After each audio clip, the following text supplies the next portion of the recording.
ouverture des frontières de l'Union européenne, finalement un seul pays africain devrait en bénéficier dans la pratique.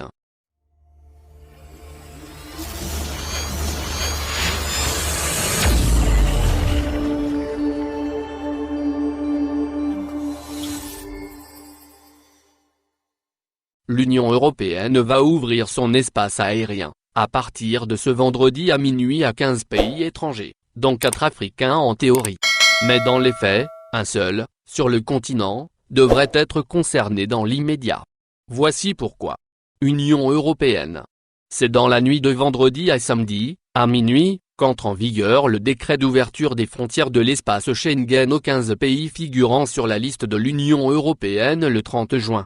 Cette dernière a publié le document après moult tergiversations sur sa composition définitive, et notamment sur l'opportunité, ou non, d'y inclure la Chine. Au bout du compte, 4 pays africains, Algérie, Maroc, Rwanda et Tunisie figurent dans la version définitive. Autrement dit, les ressortissants de ces pays pourront théoriquement entrer dans l'espace communautaire européen sans subir de restrictions, telles que la mise en quarantaine ou la soumission à un test Covid-19.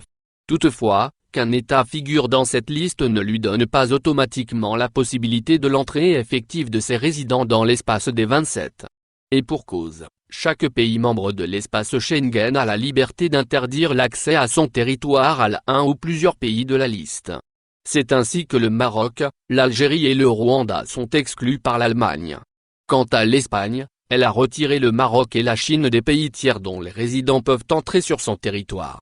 Selon la porte-parole du gouvernement espagnol, María Jesús Montero, les frontières seront ouvertes lorsque ces États, Maroc et Chine, autoriseront l'entrée sur leur territoire des résidents espagnols.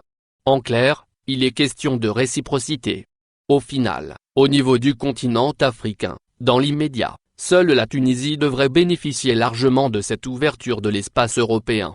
Au moins 2 raisons principales expliquent l'ouverture des grands pays de l'espace européen à la Tunisie. D'abord, contrairement à l'Algérie et au Maroc, la Tunisie a déjà ouvert son espace aérien depuis le 27 juin dernier au reste du monde avec des conditions selon les pays de provenance.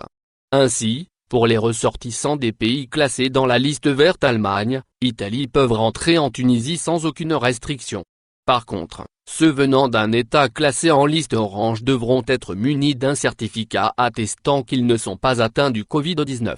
Et tout ressortissant de pays ne figurant dans aucune de ces 2 listes peut entrer en Tunisie, mais à condition d'accepter un confinement durant 2 semaines.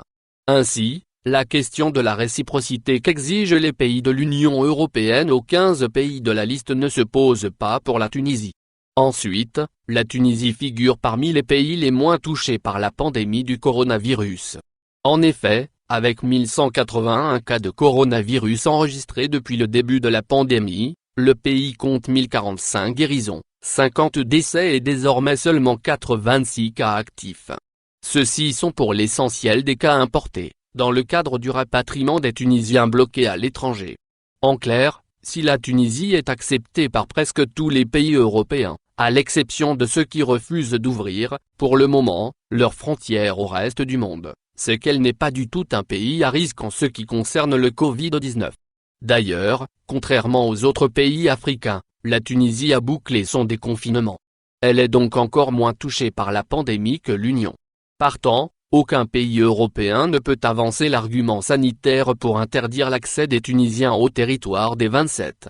Ce n'est pas le cas du Maroc et de l'Algérie, des pays qui ont entamé leur déconfinement, mais qui connaissent depuis quelques jours une nouvelle vague de contamination et qui préfèrent préserver leur territoire de tout nouveau cas importé. C'est aussi le cas du Rwanda, qui lui non plus n'est pas accepté par certains pays, comme l'Allemagne. Reste que même pour la Tunisie, l'accès à l'espace européen ne sera pas total. En effet, certains, comme la République tchèque et la Hongrie, ont tout simplement décidé de fermer leurs frontières aux 4 pays africains considérés pourtant comme sûrs par l'Union européenne. Merci de bien vouloir activer la cloche pour s'abonner et de cliquer sur j'aime.